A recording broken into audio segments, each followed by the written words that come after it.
The morning air in Austin, Texas, was crisp as the Tesla headquarters bustled with engineers, executives, and factory workers. The lobby was filled with chatter, employees rushing in and out, carrying tablets and blueprints.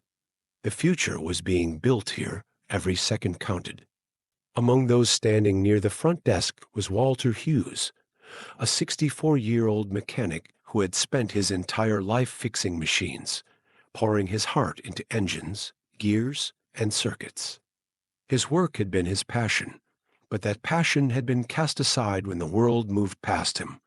Embracing automation and digital advancements, he struggled to keep up with.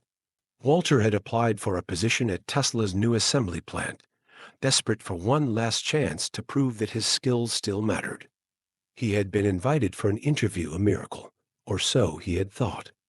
But the HR representative at the desk barely spared him a glance. "Sir, I'm afraid the position requires experience with AI-driven diagnostics and automated repair systems." "You don't seem to have any of those qualifications," she said, tapping her pen against her tablet impatiently. Walter shifted uncomfortably. "I've been repairing cars longer than some of your engineers have been alive. I may not know all this new tech, but I can learn." The woman barely concealed a smirk. "Sir, this is a high-tech company. Maybe you'd be better suited for a different line of work." A few people in the waiting area chuckled softly. Walter felt his face flush. He had spent decades working with his hands, solving problems, keeping engines alive. Now he was nothing but an inconvenience to these people. Before he could reply, a voice cut through the room, calm, commanding, unmistakable. "Are we in the business of rejecting people who want to learn?" The entire lobby fell silent. Employees turned. Conversations halted. Standing near the entrance, dressed in his usual dark jeans and black T-shirt, was Elon Musk. Walter's breath caught in his throat. He had seen this man on TV, read about him in newspapers. Now, Musk's sharp blue eyes were locked on the HR manager, waiting for an answer. The woman at the desk shifted uncomfortably. "Mr. Musk, I was just explaining that this man isn't qualified." Musk interrupted, taking a step closer. "Tell me, what's the most difficult repair job you've ever done?" The woman hesitated. I don't fix cars, sir. I work in recruitment." Musk nodded. "Then what makes you think you can judge whether this man belongs in Tesla?" Walter swallowed hard. He hadn't expected a lifeline, let alone from Elon Musk himself. Musk turned to him. "What's your name?" "Walter Hughes, sir," Walter said, standing a little straighter. "And how long have you been working on cars, Walter?" "Over 40 years, Walter said with quiet pride. Musk studied him for a moment. "Ever built a machine from scratch?" Walter chuckled. "More times than I can count. The problem isn't building them.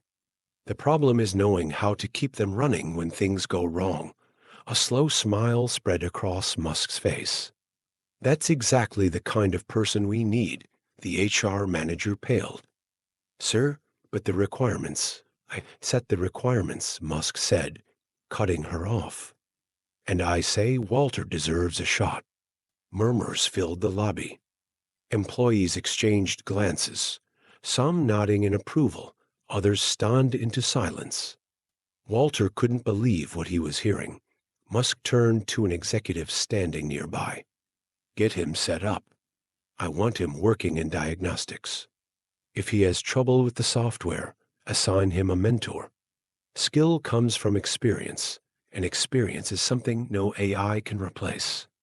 Walter felt a lump in his throat. "Thank you, sir." "I won't let you down." Musk clapped him on the shoulder. "I know you won't." As Musk walked away, the weight of the moment settled in.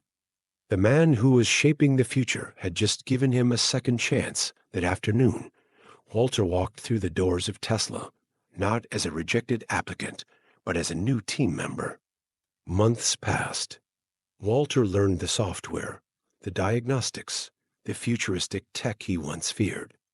But more importantly, he became the go-to guy when the younger engineers didn't know how to solve a problem manually. One day, Musk visited the plant and spotted Walter working under the hood of a new Tesla prototype. He approached with a grin. "How's it going, Walter?" Walter straightened up, wiping his hands on a rag. "Never thought I'd be here. Guess the future isn't so scary after all," Musk smirked. "It's only scary if we forget the people who built the past." Walter nodded, a smile tugging at his lips. This was his second chance, and he wasn't going to waste it. And this brings us to the end of the story. Thank you for watching till the end. If you enjoyed this story, don't hesitate to like the video, share it with your friends, and subscribe to our channel for more inspiring tales. See you next time.